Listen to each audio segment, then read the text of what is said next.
ป้องปรายเบิดทุกคนเนาะ FC ทางช่องเบาภูมิบ้านนาเนาะมื้อนี้บ่ภูมิบ้านนาก็สิมาตามแนวทางให้พี่น้องเนาะสำหรับหวยลาวพัฒนาเนาะครับเนาะของงวดวันที่22ตุลา68เนาะพี่น้องเนาะให้เด่นเนาะ1กับ9เนาะ0เป็นตัวรองเนาะพี่น้องเนาะก็มาเบิ่งผลมันออกนำกันเนาะพี่น้องเนาะสำหรับข้างบนเนาะ418ข้างล่างออก94ปาติโถแตก3ตัวโต๊ดตัวนี้พี่น้องนี่814เนาะมันออก418เนาะก็ถือว่าปังเนาะพี่น้องเนาะนี่ออก3ตัวโต๊ดเลยพี่น้องเอ้ยนี่3ตัวโต๊ดเลยพี่น้องแล้วก็ข้างล่างอีก94อีกเนาะพี่น้องเนาะก็ถือว่าปังเนาะปังทั้งบนข้างล่างเลยเนาะพี่น้องเนาะสำหรับลาวพัฒนาเฮามื้อนี้เนาะก็ถือว่าปังเนาะพี่น้องเนาะก็ดีใจเด้อพี่น้องเด้อนี่ก็ถือว่าปังทั้งข้างบนข้างล่างเลยเนาะพี่น้องเนาะนี่สำหรับลาวพัฒนาเฮาก็ดีใจกับคนที่ได้เด้อครับเด้อนี่ไผได้ก็ดีใจเนาะพี่น้องเนาะส่วนไผที่เลี้ยงกาแฟบ่ปูมก็มิ้นไว้เด้อพี่น้องเด้อถ้าไผอยากเลี้ยงกาแฟบ่ปูมเนาะเดี๋ยวบ่ปูมก็มิ้นเนาะมิ้นมาบอกบ่ปูมเนาะบ่ปูมว่าอยากเลี้ยงกาแฟเจ้าเนาะจักแก้วเนาะก็เลี้ยงได้เนาะพี่น้องเนาะ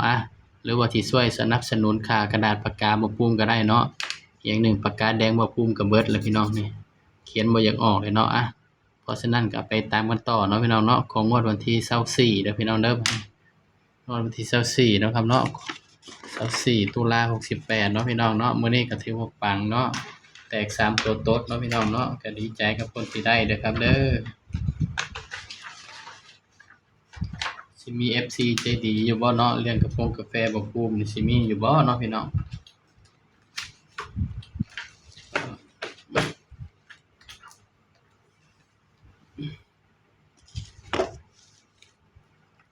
ตามกันต่อเนาะพี่น้องเนาะ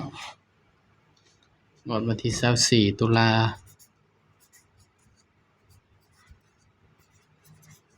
68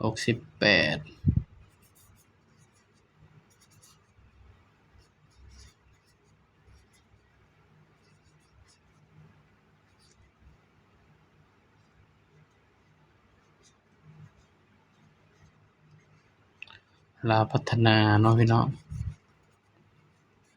ก็มาเบิ่งเด่นนำกันเนาะพี่น้องเนาะเด่น3ตัวแต่ว่ามีสิทธิ์มา1ตัวเนาะครับเนาะสำหรับลาวพัฒนาเฮาเนาะเด่น3ตัวมีสิทธิ์มา1ตัวเนาะพี่น้องปากกาแดงขีดบ่ออกเด้อพี่น้องเด้อมันเบิดเนาะเด่นเนาะสำหรับเด่นเนาะให้เด่นไปที่4เด่น4กับ5เด้อครับเด้อในสำหรับลาวพัฒนาเฮาเนาะเด่น4กับ5เนาะ3คือตัวรองเนาะพี่น้องเนาะ3นี่คือตัวรองเด้อครับเด้อนี่บ่าวให้เด่น4กับ5เนาะ3เป็นตัวรองพี่น้อง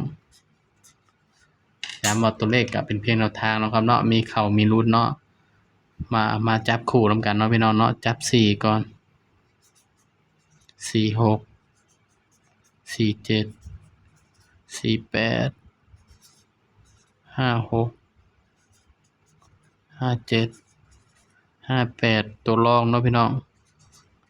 36 37 38นี่คือตัวรองเนาะพี่น้องเด้อ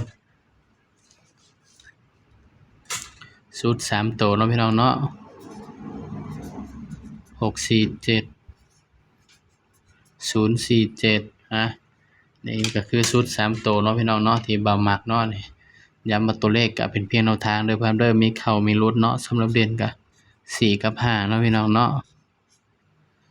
สำหรับคลิปนี้เนาะบ่าวภูมิบ้านนาก็ฝากพี่น้องกดไลค์กดแชร์กดติดตามบ่าวภูมิบ้านนานี่เด้อพี่น้องเด้อส่วนใครอยากช่วยค่ากระดาษปากกาบ่าวภูมิก็เม้นมาเนาะครับเนาะนี่สำหรับคลิปนี้ก็ฝากพี่น้องเพียงเท่านี้เนาะอย่าลืมกดไลค์กดแชร์กดติดตามด้วยพี่น้องเด้อสวัสดีครับ